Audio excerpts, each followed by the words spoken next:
할렐루야. 네, 명절 잘 지내셨죠?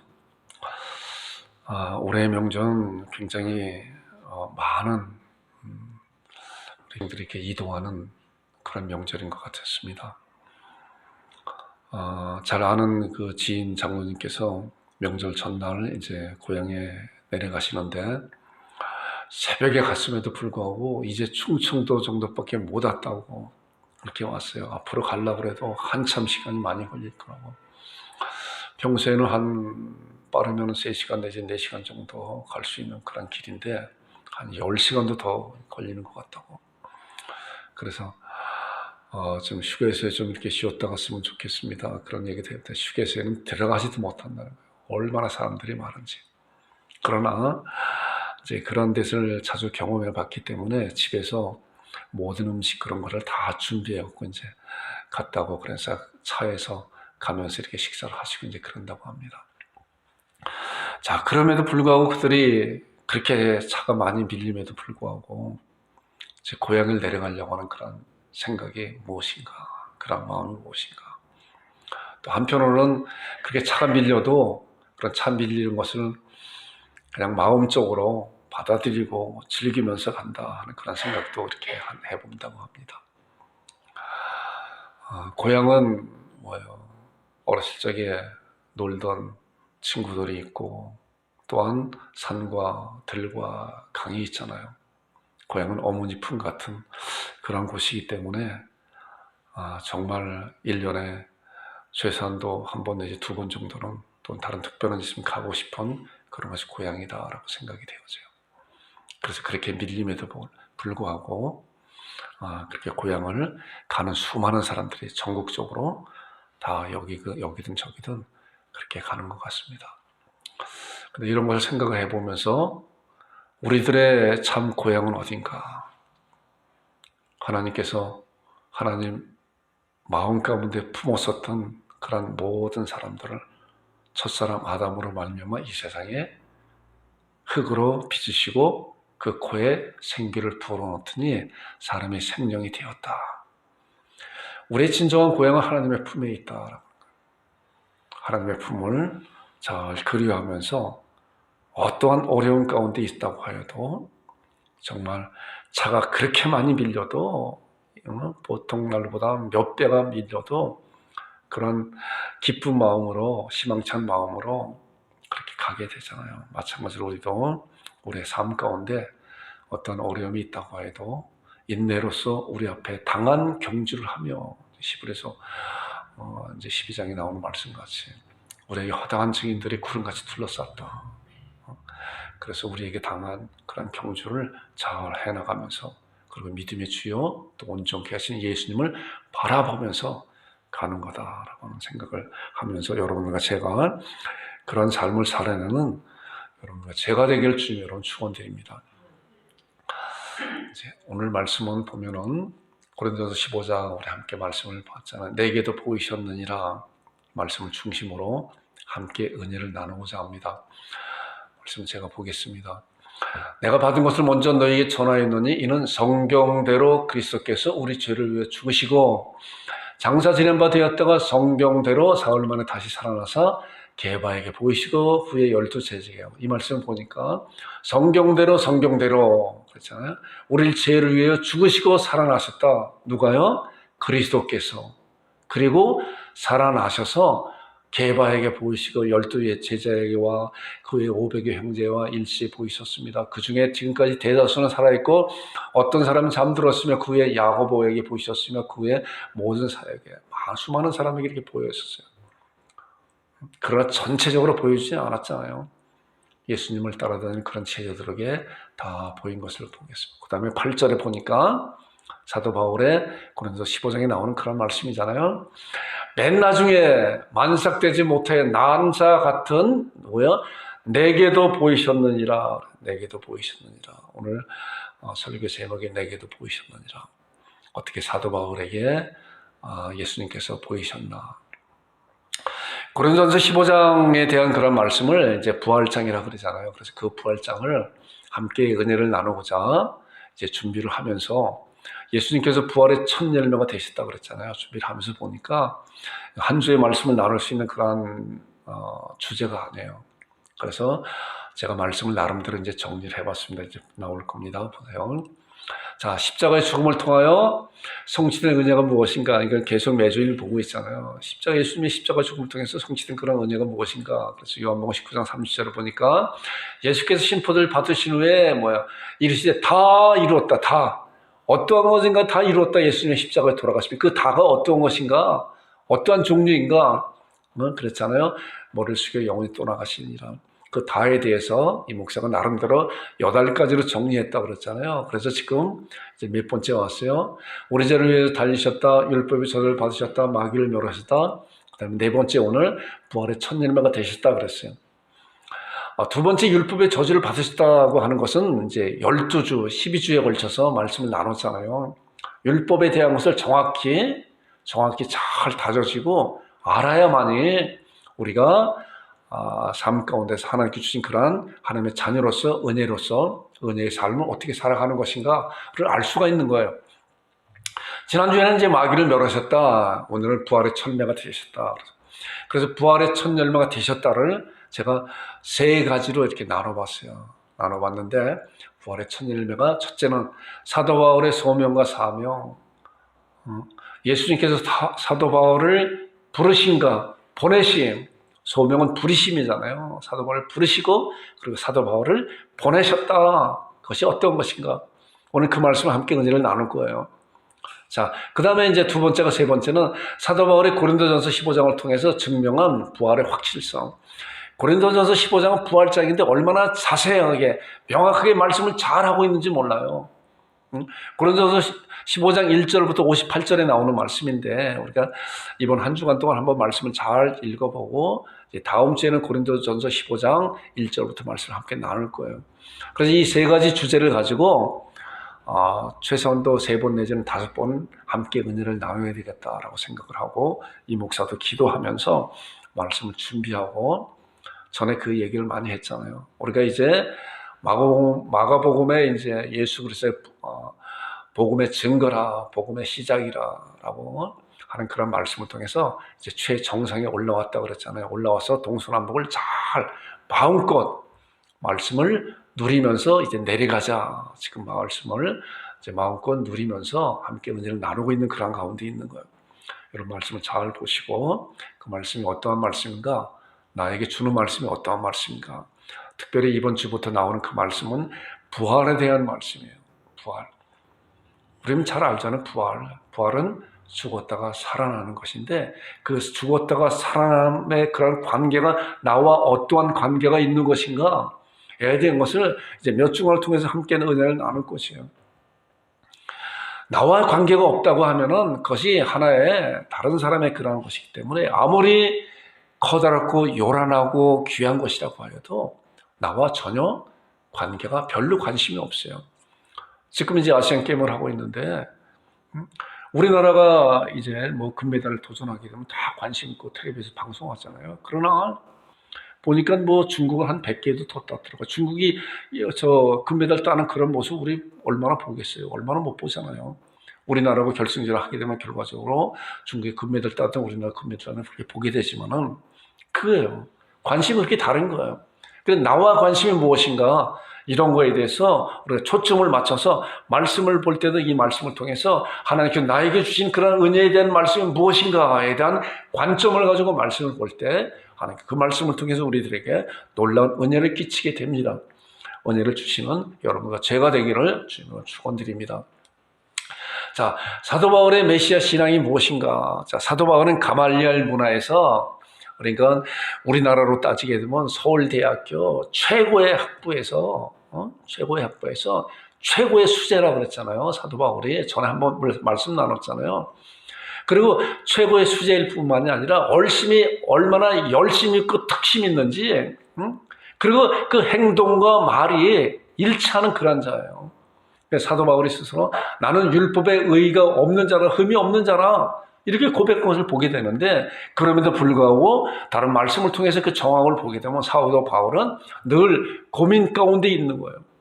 율법을 지키면 지킬수록 자기가 지켜지지 못하는 그러한 것에 대해서 이런 문제를 어떻게 해결해 볼 것인가 하는 고민에 빠져 있다고 그랬잖아요.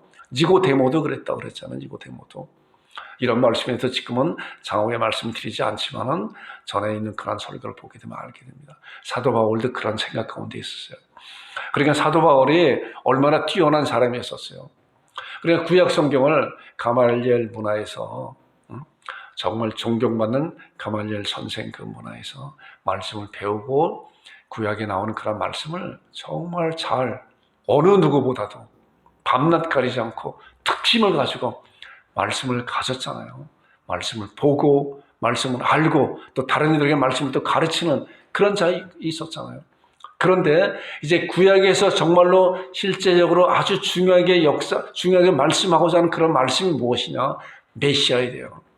앞으로 그리스도에 대해서 메시아가 구원주가 이 세상에 오실 것이다 라고 말씀하고 있는 거예요. 그 말씀에 대해서 우리가 잘 아는 말씀 네 가지를 제가 이제 말씀을 뽑아봤어요. 자, 사도 바울도 그런 말씀을 통해서 이미 그 신앙을 알고 있는 거예요. 갖고 있는 거예요. 자, 이사야 7장 14절에 보니까 얼마나 잘하는 말씀이에요. 이 말씀은 신약 성경에서 많이 인용하고 있잖아요. 보라, 처녀가 잉태해 아들을 낳을 것이다. 그 이름은 임마누엘이라. 하나님 함께 하신다. 자, 이 말씀을 사도 바울이 알았을까요? 알았죠, 정확하게. 자, 그런데 그 아들이 어디에서 태어날 것인가? 자, 우리가 이런 말씀을 통해서 볼 때, 당시에는 이 말씀이 어떠한 말씀인지 열려지지 않았어요. 어떻게 처녀가 잉태할 수 있는 것인가? 그냥 처녀가 결혼해서 아들을 낳을 것이구나. 라고 정도까지 생각할 수 있겠었죠. 그러나 하나님께서 때가 돼야 그 말씀을 열어주시는 거예요. 우리는 이미 이후 세대이기 때문에 그 처녀가 잉태의 아들을 낳는다고 하는 그런 말씀이 이미 지금부터 2000년 전에 마리아를 통해서 성령으로 말미암아 태어난 것을 알게 되잖아요. 그러나 이런 예언할 그 당시에는 또한 예수님이 오시기 그 전까지는 이 말씀이 어떠한 말씀인지 열려지지 않았다는 거예요. 마찬가지로 지금도 하나님께서 말씀을 다 열어놓으신 것이 아니라 이제 거의 다 열어놨지만 아직 열어놓지 않은 그런 말씀들은 우리는 말씀을 보면서 기도하면서 준비하고 기다려야 되는 거예요. 자, 그 다음에 이제 그 아들이 어디서 태어날 것인가 보니까 예레미야 23장 예레미야 선지자를 통해서 말씀하고 있잖아. 보라, 때가 이르니 내가 다윗의 한 의로운 가지를 일으킬 것이라. 그가 왕이 되어 이스라엘 왕이 되어 지혜롭게 다스리며 세상에 정의와 공의를 행할 것이다. 처녀가 잉태해 아들을 낳을 것인데 그 아들이 다윗의 혈통에서 태어날 거구나. 그 아들이 태어나게 되면 이제 왕이 되어 정의와 공의를 행할 것이구나 라고 하는 것을 사도 바울은 정확하게 알고 있었죠. 왜냐고 하면은 그렇게 특심 있는 자이기 때문에 하나님의 말씀을 정확히 알고 있어야 그 말씀을 지켜낼 수 있기 때문에 그런 거예요. 누구보다도 하나님의 말씀을 정확히 알고 그 말씀을 이 세상에 지켜내기를 정말 발버둥 친 자가 사도 바울이었었죠. 자, 그 다음에 이제 그가 어디서 태어날 건가? 미가서 5장 2절이잖아요. 그 아들이 다윗의 혈통에서 태어날 그 아들이 어디서 태어날 건가? 베들레헴 유브라다야, 너는 유대 족속 중에 작을지라도 이스라엘 다스릴 자 내게로 나올 것이라. 그분은 이제 처녀의 몸에서 아들로 태어날 것이고 다윗의 혈통에서 나올 것이고 태어나면 그 장소가 바로 베들레헴이구나. 그리고 그분은 죽음과 부활을 부활할 거다. 시편 다윗의 이제 고백이요. 주께서 내 영혼을 수월에 버리지 아니하시며 주를 거룩한 자를 멸망시키지 않을 것이다. 이건 부활을 암시하는 그런 말씀이에요. 자, 이런 말씀을 정확히 알고 있는 이제 사도 바울이었었어요. 당시에는 이제 사울이라고 얘기했잖아요.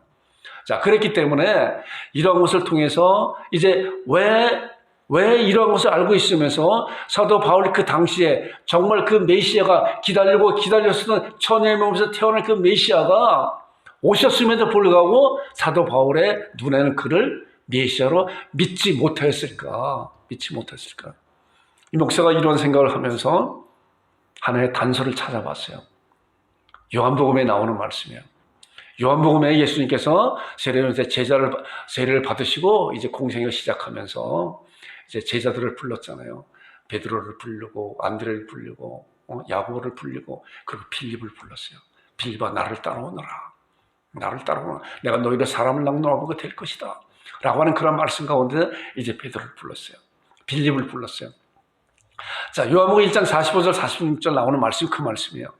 자, 빌립이 예수님을 만나고 난 다음에 제일 먼저 찾아간 것이 누구냐고 하면 친구 나다나엘이에요.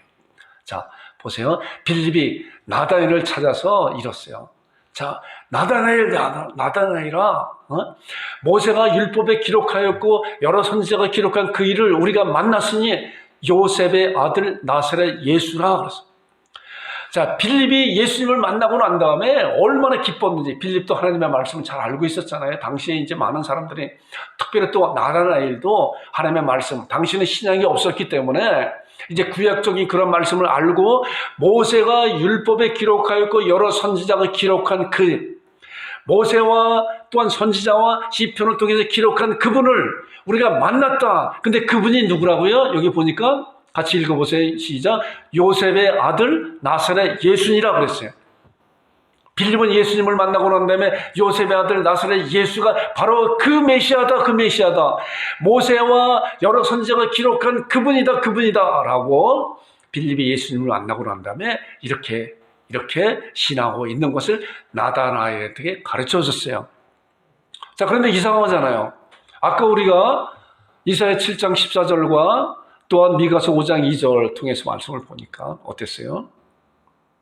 처녀의 몸에서 태어난다 그랬는데 여기는 요셉의 아들이라고 그랬잖아요. 틀렸잖아요.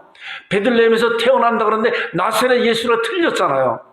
그러니까 성경 말씀을 잘 알고 있는 나다나엘이 곧바로 이 이야기 나오는 거예요. 나다나엘이 이르되 나사렛에서 무슨 선한 것이 날 수 있나? 너 거짓말 시키지 말아라. 아무리 예수님의 기적과 능력을 행하였다고 그래도 그분은 메시아가 될 수가 없어. 성경 말씀을 봐라. 그거예요. 그랬더니 빌립이 와서 봐라. 그런 나다나엘이 예수님을 만나고 난 다음에 이분이구나. 그러니까 그런 거예요. 그러니까 이런 말씀 통해서 볼 때 사도 바울도 예수님을 만나기 전에는 나다나엘과 같은 어떻게 그가 나사렛 예수가 요셉의 아들 그 목수의 아들 그가 메시아가 될 수가 있느냐. 아무리 능력을 많이 행했다고 해도 그것은 하나님을 모독하는 거다라고 특심 있는 그런 사도 바울이 예수님을 믿는 자들을 잡아 감옥에 가두는 그런 역할을 한 것을 이런 말씀을 통해서 우리가 엿볼 수 있는 거예요. 나다나엘도 예수님을 만나보지 못하였다고 하면은 여전히 그 말씀에 증거를 해가지고 빌립에게 야, 너 성경 봐봐. 무슨 요셉의 아들 맞아? 나사렛 예수 틀렸어. 이렇게 주장할 수가 있어요. 그러나 예수님의 이 오심은 드러난 비밀이잖아요. 정확하게 성령님으로 잉태된 그분이 마리아가 요셉과 정원하고 함께 같이 살지 않은 그런 가운데 잠자를 하지 않은 가운데 이제 예수님께서 이 세상에 태어나셨잖아요. 언제? 절묘한 타이밍을 가지고 다윗의 동네 베들레헴에 호적하러 갔다가 만삭된 그 마리아가 거기서 태어났잖아요. 이것은 드러난 비밀이에요. 아는 자들만 아는 거예요. 그렇기 때문에 나다나엘도 잘 몰랐어요. 나중에 예수님을 만나고 보니까 그분이라고 알았어요. 사도 바울도 마찬가지로 그런 사실을 예수님을 만나기 전에는 몰랐기 때문에 또한 정말 하나님을 섬기는 그런 특심을 가지고 너희들이 이야기하는 그 이야기, 너희들이 전도하는 그 전도, 그건 다 틀렸다. 이거 하나님을 모독하는 거라라고 해서 많은 사람들을 가두고 그랬잖아요. 그리고 또 행동제장을 보니까 앞장서서 공문을 가지고 이제 다메섹으로 쫓아가는 거예요. 예루살렘에 가고 힘이 안 차는 거예요. 다메섹 가서 예수를 믿는 그런 자들 다 잡아서 오겠다고 많은 사람들을 데리고 앞장서서 대장으로서 가고 있다가 누굴 만났어요?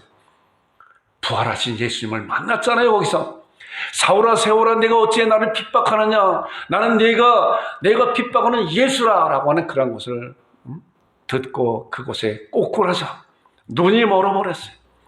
그리고 사람들에 이끌려서 다메섹으로 가서 직가라는 그런 곳에 누구죠? 유다라고 하는 그런 집에 이제 거하면서 금식하면서 사흘 동안 금식하고 있었어요. 예수를 만나고 난 다음에. 그래서 주님께서 거기서 신실한 이제 아나니아라고 하는 그런 하나님의 자녀를 택해서 그에게 직가라고 하는 그런 곳에 가게 되면 유다라고 하는 그런 사람의 집이 있는데 거기에 바울이 기도하면서 금식하고 있다. 네가 가서 안수해라. 그랬더니 이 아나니아가 어떠한 이야기를 했냐면 주님이시여 그가 이 다메섹에 와서 예수님을 믿는 자들을 다 잡아서 예루살렘으로 압송해서 감옥에 가두려고 하는 그런 자인데 어떻게 갈 수 있습니까? 아니라 가라. 그러면서 이제 나오는 말씀이 이 말씀이에요. 사도행전 9장 15절부터 16절에 나오는 말씀인데 주님께서 아나니아에게 그런 말씀을 하고 있는 거예요. 주께서 이르시되 가라. 아나니아 가라. 걱정 말고 가라. 자, 그러면서 이 사람 누구예요? 사도 바울. 사울이라는 그 사람. 내 이름을 이방인과 임금들과 이스라엘 자손들에게 전하기 위하여 택한 나의 그릇이다. 전하기 위해 택한 나가 부르시고 그리고 전도하기 위해서 내가 보내심을 받은 사명을 받은 그러한 자라라고 말씀하고 있는 거예요. 그리고 그가 내 이름을 위하여 얼마나 고난을 받아야 할 것을 내가 그에게 보이셨느니라 라고 하는 말씀을 들었을 때 아나니아는 순종하면서 이제 사도 바울에게 가서 안수하면서 기도하고 그리고 사도 바울이 눈에 비늘 같은 그런 눈이 감겼던 거 다 열렸다 그랬잖아요. 영안이 열린 거예요. 육신의 눈도 열렸지만 그의 마음의 영안이 열리면서 그가 아직까지 풀지 못했었던 그런 얼기설기한 그런 모든 말씀이 구약에 대한 말씀이 예수님의 그런 기도 말미암아 풀어진 거예요. 그리고 이제 음식을 먹고 강권하여서 그가 첫 번째 한 것이 무엇인가 이거예요. 첫 번째 한 것이 9장 20절에 보니까 즉시로 그랬잖아요. 예수님에 대해서 메시아에 대해서 이미 성경 말씀을 통해서 이미 풍성한 말씀을 갖고 있었는데 얼기설기한 것을 이제 키로 예수님의 키로 말미암아 풀고 나니까 즉시로 회당에서 하나님의 아들이심을 전파하였다. 하나님의 아들이라고 하는 메시아라고 하는 그런 예수님을 몰랐다가 핍박하고 있었다가 이제 완전히 180도 바뀐 자가 되어서 그분이 나사렛 예수님이 베들레헴의 땅에서 태어난 그분이시다. 그리고 그분이 하나님의 아들이심을 전파하였다. 전파. 그 전파한 내용이 어떠한 것인가? 전파한 내용이 이 말씀을 볼 거예요. 전파한 내용이 어떠한 것인가? 이제 사도 바울이 복음 전도하러 다니면서 그 전파한 내용의 핵심이 어떠한 것인가를 알아야 고린도전서 15장에 이제 다음 주도 말씀 나눌 것인데 부활장에 대한 그런 말씀이 그래서 이렇게 장황하게 구체적으로 아주 세부적으로 증거를 가지고 증명하고 있구나라고 하는 것을 더 깊이 알 수가 있는 거예요. 그렇기 때문에 오늘 이런 말씀을 함께 나누는 것입니다. 말씀을 잘 보세요. 자, 사도 바울의 복음의 전도의 그 핵심이 뭔지 아세요? 보세요. 부활이에요. 제가 이 말씀을 이제 성경 말씀을 통해서 함께 은혜를 나눌 것이에요. 증거를 가지고 증명하는 그런 시간을 가져볼 테니까 여러분들 말씀에 집중해서 그랬구나. 그래서 이 부활이 이렇게 중요한 것이구나를 잘 아는 여러분과 제가 되기를 주님 여러분 축원드립니다. 자, BC 안디옥에서 이제 1차 전도 여행을 떠나게 되죠. 이 말씀을 보면서 이제 마가복음 끝나고 난 다음에 사도행전에 이제 여러 차례 아주 중요한 설교들이 몇 개 있어요. 스데반 집사의 설교, 베드로의 설교, 또한 사도 바울의 몇 편의 그런 설교를 함께 은혜를 나누고자 하니까 오늘은 말씀에 대해서 부활에 대한 그런 중심적인 그런 말씀만 가지고 잠깐 말씀을 나눌 거예요. 자, 사도행전 신약성경 210쪽 말씀 보겠습니다. 함께 읽어보겠습니다. 사도행전 13장 210쪽 보세요. 30절과 31절 말씀인데, 자, 이제 사도 바울이 비시대 안디옥에 갔어요. 이제 말씀 보겠습니다. 30절 시작. 하나님이 죽은 자 가운데서 그를 살리신지라 갈릴리로부터 예루살렘에 함께 올라간 사람들에게 여러 날 보이셨으니 그들이 이제 백성 앞에서 그의 증인이라. 자, 이 말씀은 이제 화면을 보세요. 이 말씀은 하나님의 죽은 자 가운데 그를 살리신지라. 사도 바울이 쭉 말씀을 13장 16절부터 바울의 일어나 손짓하며 말하되 이스라엘 사람들아 합니다. 하나님을 경외하는 사람들아 들으라 하면서 말씀을 회당에서 증거하고 있는 거예요. 그러면서 이제 애굽 땅에서 나온 거와 광야 생활과 또 다윗과 또한 다윗의 후손으로 태어난 예수님에 대해서 쭉 말씀하면서 그 예수님께서 죽음과 부활을 통해서 바로 메시아 구원주의 그러한 역할을 감당하셨다. 그래서 하나님의 죽은 자 가운데서 그를 살리신지라. 갈릴리로부터 예루살렘에 함께 올라간 사람들에게 여러 날을 보이셨으니 그들이 이 백성 앞에서 그의 증인이라. 나도 증인이다. 나도 바로 부활하신 예수님을 맨 나중에 만삭되어 나지 못한 나에게도 예수님께서 보이셨다. 내가 그 부활의 증인이다 라고 말씀을 하면서 이 말씀 가운데 그들에게 설교하는 가운데 핵심이 이거예요. 부활이다. 그 다음에 데살로니가에 이제 2차 전도 여행 가는 가운데 17장에 보니까 이런 말씀이 있어요. 바울이 자기의 관례들을 그들에게 들어가서 새 안식일에 성경을 가지고 강론하며 성경을 가지고 이제 말씀을 풀어하는 거예요. 말씀을 풀고 있는 거예요. 말씀을 이제 설교하고 있는 거예요. 강론하며. 근데 그 설교의 내용의 핵심이 무엇인가? 물론 여러 가지 말씀을 다 하고 있지만은 그 핵심적인 그런 말씀이 이제 뜻을 풀어. 하나님의 뜻을 풀어. 하나님의 말씀을 풀어야 돼요. 그리스도가 해를 받고 죽은 자 가운데 다시 살아날 것을 증언하고 이르되 내가 너에게 전한 이 예수가 바로 곧 그리스도라. 바로 이 예수님, 나사렛 그 예수님 바로 메시아다. 이분이 죽었다가 살아나셨다. 자, 뜻을 풀어. 하나님의 말씀 가운데 하나님의 말씀을 잘 풀어낼 줄 알아야 돼요. 전에 그런 비유했잖아요. 우리가 옛날 기계식에는 시와 이제 분이 있고 초침도 있잖아요. 아주 옛날 거는 초침도 없어요. 그런데 그것이 어떻게 움직여요? 겉에서는 보이지 않지만 그 안에는 정교한 톱니바퀴가 많은 톱니바퀴, 작고 큰 톱니바퀴, 정교하게 물고 넘어가잖아요. 그러면서 드러나는 그것이 몇 시, 몇 분이라고 하는 그런 것을 드러나게 되잖아요. 하나님의 말씀을 보면 볼수록 얼마나 정교하게 구약부터 신약까지 잘 맞아 들어간지 몰라요. 그렇기 때문에 하나님의 말씀은 뜻을 잘 풀어나가야 돼요. 이사야 34장 16절에 그런 말씀이 있어요. 너희는 여호와의 책을 자세히 읽어봐라. 그것이 하나도 빠진 것이 없고 또 하나도 짝이 없는 것이 없으니 이는 여호와의 입이 그를 명하셨고 또한 그의 영이 성령이 이를 모으셨더라. 하나님의 말씀은 그렇기 때문에 곳곳에 말씀을 퍼져서 성경 66권에 말씀을 맞춰놓은 거예요. 그런 말씀을 우리는 말씀을 통해서 잘 꿰일 줄 아는, 풀어낼 줄 아는, 연구할 줄 아는, 또한 그 말씀을 통해 묵상할 줄 아는 그런 자들이 되어야 돼요. 그런 자들이 되기를 주님으로 축원드립니다. 또한 아덴은 얼마나 우상 도시예요. 우상 도시. 거기 가서 이제 2차 전도 여행.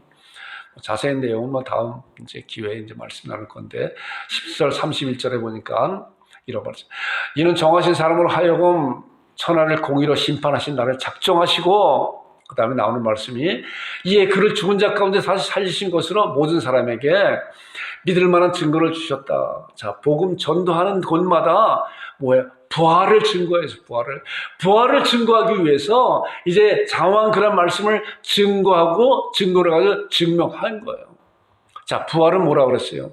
부활은 죽음을 전제한 것이고 또한 부활은 하나의 승천을 예비한 것이고 또한 승천은 뭐예요? 예수님께서 승천하였다는 것은 성령님께서 이 세상에 오신 것이고 또한 예수님께서 하나님 보좌 우편에 계시다가 이제 이 세상에 재림하실 것이다. 그렇기 때문에 죽음과 부활과 승천과 성령님의 오심과 재림은 한 묶음이면서 다른 사건이에요. 다른 사건. 여기서 하나라도 또 빠질 수가 없는 거예요. 같은 묶음 안에 있는 거예요. 그러나 다른 사건으로서 우리는 이러한 말씀은 잘 다졌어요. 성령님께서 이 세상에 오시지 않았다고 하면 그것을 빠지게 되면 우리는 이런 사실을 전혀 알 수가 없는 거예요. 예수님께서 부활하시지 않았, 예수님께서 죽으시지 않으셨다면 부활이 없는 것이고, 부활이 없다고 하면 승천도 없는 것이에요. 승천이 없다고 하면은 뭐예요? 재림도 없는 거예요. 그렇기 때문에 이것은 같이 가는 거예요. 같이 가는 거예요. 이런 사실을 잘 알고 우리가 말씀을 잘 보시기를 여러분들 되기를 부탁합니다. 자, 예루살렘 공의에 이제 예루살렘에 예수님께서 이제 들어가시게 되잖아요. 죽음을 가라. 예루살렘에 가서 잡혀서 정말 가진 고난을 당하고 이제 뭐 죽기까지 내가 감당하겠노라. 나의 달려갈 길과 주 예수께 받은 사명, 이 사명을 감당하기 위해 나의 생명과 죽음을 아끼지 않았다. 라고 사도행전 20장 24절에 말씀하고 있는 거 아니에요? 자, 예루살렘 공의에 가서 이제 잡혀서 공의에서 사도 바울이 말씀을 하고 있는 거예요. 바울이 그중 일부는 사두개인이요. 자, 일부는 바리새인 줄 알고 공의에서 외쳐 이르되 뭐야? 여러분 형제들아 나는 바리새인 또 바리새인들의 아들이라. 죽은 자의 소망 곧 부활로 말미암아 내가 신문을 받노라. 자, 죽은 자들의 그런 소망, 그렇기 때문에 예수님께서 부활의 첫 열매가 되셨고 이제 죽은 자들의 그런 소망, 지금까지 살아있는 자들은 우리의 미래에 정말 죽음을 보지 못하는 그런 부활로 소망한다고 하는, 부활로 다시 부활한다고 하는 그런 소망을 갖는 그런 것이다 라고 하는 것을 증거할 때, 이들은 이제 바리새인은 부활을 믿고 사두개인은 부활을 믿지 않았다. 서로 다툼이 일어나는 그런 것을 보게 되는데, 그런 내용은 이제 나중에 말씀하지만 여기에서 중심적으로 말씀하자면 죽은 자의 소망 부활이다. 계속적으로 이 부활에 대한 말씀을 계속하고 있어요. 자, 그 다음에 이제 예루살렘에서 바울을 죽이기로 이제 작정한 자들이 뭐 40명이나 금식하면 죽이려고 그랬잖아요. 그래서 이제 천부장이 가이사랴 총독에 이제 보내게 되죠. 자, 총독 앞에서 이제 사도 바울이 말할 기회가 있어서 총독 앞에 말하고 있는 거예요. 무슨 말을 했냐? 그들이 기다리는 바 하나님께 향한 소망을 낮아 가졌다. 그리고 곧 의인과 악인의 부활이 있으리라. 자, 총독 벨릭스 앞에서도 부활에 대한 것을 계속적으로 증거하고 있는 거예요. 그렇기 때문에 복음의 핵심은 부활이라는 것을 여러분 잘 아시기 바랍니다. 자, 그 다음에 총독 베스도 이제 총독이 바뀌었죠. 벨릭스에서 소임을 다해서 그럼 다시 로마로 가고 총독 베스도가 이제 왔는데 그때 마침 이제 아그리파 왕이 이제 오게 되죠. 그래서 총독 베스도가 아그리파 왕이가 이제 전에 있었던 그런 총독이 이제 한 사람을 구리하고 있는데 이 사람을 신문에 보니까 이 사람은 죄가 없다. 그러면서 아그리파 왕에게 이야기하는 거가 사도행전 25장 19절에 나오는 그런 말씀이에요. 자, 보세요. 오직 자기들의 종교와 또는 예수라는 이가 죽은 것을 살아있다고 바울에게 주장하는 그 일에 관한 문제를 고발하는 것 뿐이다. 자, 그러니까 바울이 죽은 자가 부활하는 거 그거 가지고 이를 잡아서 죽이기까지 이렇게 신문하고 있는데 내가 보기에는 이가 죄가 없다. 차라리 이를 예루살렘으로 돌려보내라. 라고 이제 아그리파 왕한테 이렇게 이제 이야기하는 것 같아요. 여기서 보니까 그러니까 바울이 주장하는 것을 총독 베스도도 들었잖아요. 바울이 주장하는 게 뭐예요? 부활이다. 죽은 자가 부활. 그렇기 때문에 예수님이 부활하셨다라고 하는 것을 주장하는 것이 바로 바울이고 바울의 복음 전도의 핵심은 부활이라는 것을 이런 사실을 통해서 알게 돼요. 그리고 이제 그 이튿날 이제 총독 베스도와 아그리파 왕과 많은 종교인을 모은 가운데 이제 바울에게 이야기할 그런 기회를 주게 되죠. 내가 한번 말을 해봐라. 그리고 쭉 나오는 말씀이 사도행전 25장부터 이제 나오는 말씀인데 26장 8절에 와서 당신들은 하나님의 죽은 사람을 살리심을 어찌하여 못 믿을 것을 여기나이까? 말씀을 쭉 하는 가운데 이제 26장 8절에서 사도 바울이 말씀하고 있는 거야. 지금 여러분들 여기 모인 총독과 아그리파 왕과 많은 종교 지도자들 모인 그런 가운데 왜 당신들은 죽은 사람이 살아나는 것을 알지 못하고 믿지 못합니까? 라고 그들에게 오히려 반문하는 거예요. 자, 그리고 이제 26장 20절과 23절에 나오는 말씀을 결말을 내면서 말씀을 마치면서 사도 바울이 그들에게 말하고 있는 거예요. 하나님의 도우심을 받아 내가 오늘까지 서서 높고 낮은 사람 앞에 증언하는 것은 선지자들과 모세가 반드시 되리라고 말한 것밖에 없으니, 자 여기 보니까 선지자와 모세, 구약 성경을 통해서 모세 오경을 통해서 선지자들 말씀을 통해서 시편의 말씀을 통해서 반드시 되리라고 말한 것밖에 없다. 근데 반드시 되리라고 말한 것이 어떤 것인가? 그것이 어떤 것이죠? 그 다음에 나온 말씀이에요. 자, 보니까 곧 그리스도가 고난을 받고 죽은 자 가운데 먼저 다시 살아날 것을 구약 성경도 말씀하고 있는데, 그래서 나는 그런 말씀대로 나사렛 예수님께서 죽었다가 부활하신 걸 여러분들 증거하고 있는 것이다. 이분을 믿어야 된다. 라고 복음의 핵심 증거를 죽음과 부활을 말씀하고 있는 거예요. 자, 그 다음에 나오는 말씀이 이제 그런 가운데 이제 사도 바울이 나는 로마에 가서 가이사에게 심판받겠다라고 얘기했잖아요. 그렇지 않았으면 여기서 방면될 수도 있었는데, 그래서 로마로 보내게 되죠. 자세한 내용은 이제 말씀에 있는데, 자, 로마에 가서 이제 말씀하고 있는 게 28장, 사도행전은 28장까지 있죠. 28장 23절을 보니까 그들이 날짜를 정하고 그가 유숙하는 집에 많이 오니 사도 바울이 이제 로마에서 많은 사람들이 이제 오고 있는 거예요. 가택연금 상태 가운데 이제 이렇게 있는 것 같아요. 감옥에는 아직 가지 않고 있는가. 많이 오니 여기에서 뭘 했나. 바울이 아침부터 저녁까지 강론에 하나님의 나라를 증언하고 모세의 율법과 선지자의 말을 가지고 예수에 대해 전하더라. 그러니까 모세의 율법과 선지자의 말을 가지고 말했다고 하는 것은 뭐예요?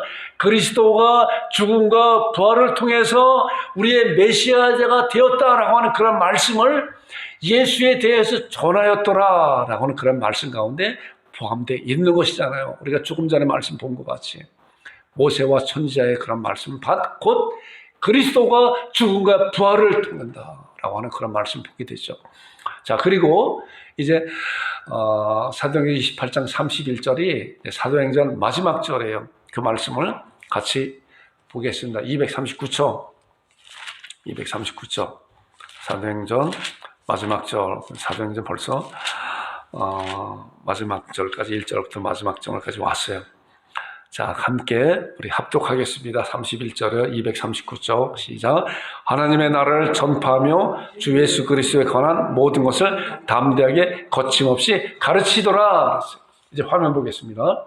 자, 화면 보겠습니다. 하나님의 나라를 전파하며, 그 다음에 주 예수 그리스도에 관한 모든 것, 자, 주 예수 그리스도에 관한 모든 것을 어떻게 담대하게 거침없이 가르쳤더라.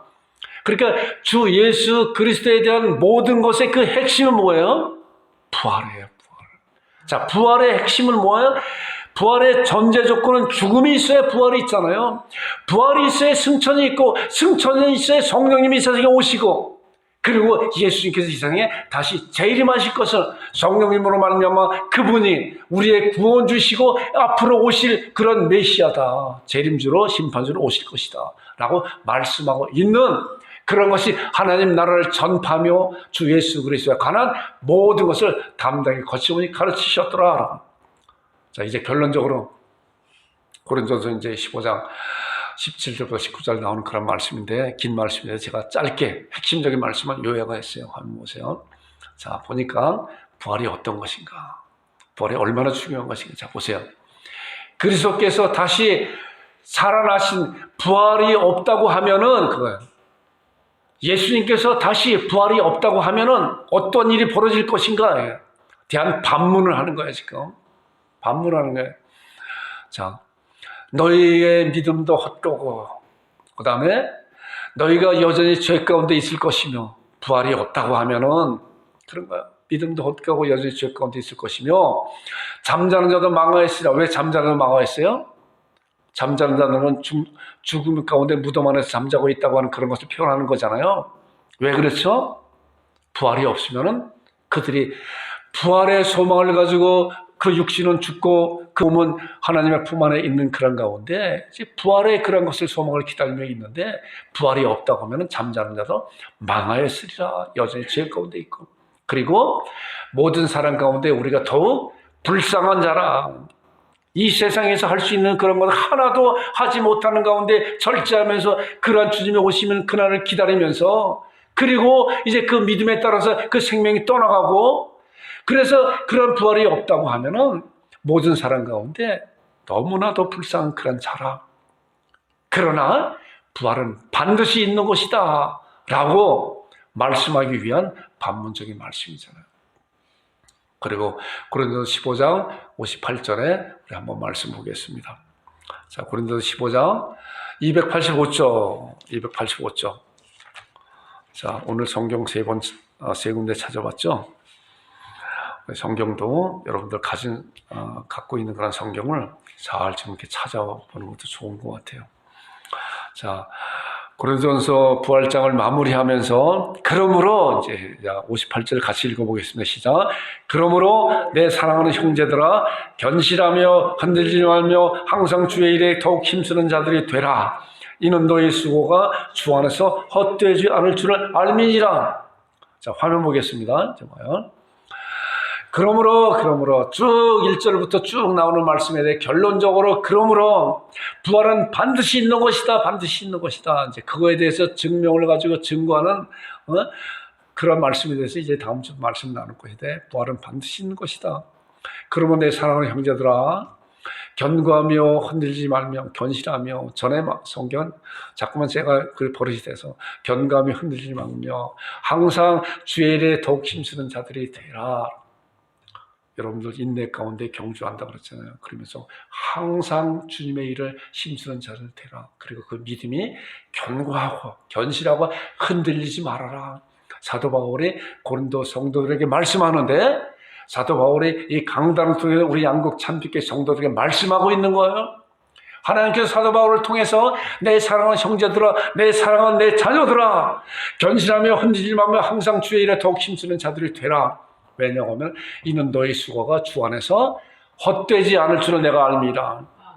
하나님께서 분명히 우리에게 너희가 인내로서 경주하는 그런 경주, 너에게 당한 그런 경주를 경주가 잘하고 믿음의 주 예수님 바라보면서 경주할 때, 하나님께서 맡겨놓으신, 하나님께서 예배해놓으신 그 상급으로 자랑의 면류관으로 너희들에게 줄 것을 예배하고 있으니, 그런 상급을 바라보면서 인내로서 당한 그런 인내를 잘 견뎌내서, 그러면 내 사랑하는 형제들아, 우리의 삶 가운데 믿음에 견실하고 흔들리지 말고 항상 주의 일에 더욱 힘쓰는 자들이 될 때, 너희들의 그런 수고가 주 안에서 헛되지 않고 상급으로 보상될 것을 믿고 신앙하면서 이 세상을 살아내라 라고 우리에게 말씀하고 있는 거예요.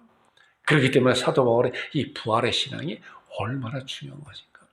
부활이 없다고 하면 아무리 견고하고 흔들리지 않고 주에 더욱 힘쓰는 자가 됐다고 해도 이 세상에 우리의 죽음으로 말미암아 끝나버리는 거잖아요. 그러나 절대로 그렇지 않다고 사도 바울은 고린도서 15장을 통해서 계속적으로 말씀하고 있는, 우리 그 말씀을 잘 다음 주에 함께 은혜를 나눌 것이니 여러분들 기도하면서 그 말씀 나에게 주옵소서라고 간절히 간구하는 여러분들이 되기를 주님으로 축원드립니다. 합심 기도하겠습니다. 말씀에 소개하여 주옵소서. 항상 말씀에 쓰고 부활을 증언하는, 부활을 잘 신앙하고 증언하는 자가 되게 하여 주옵소서. 그리고 항상 주의 일에 더욱 힘쓰는 자가 되게 하여 주옵소서라고 간절히 하나님 앞에 기도하는 되기를 바랍니다. 아버지 하나님 은혜를 감사합니다.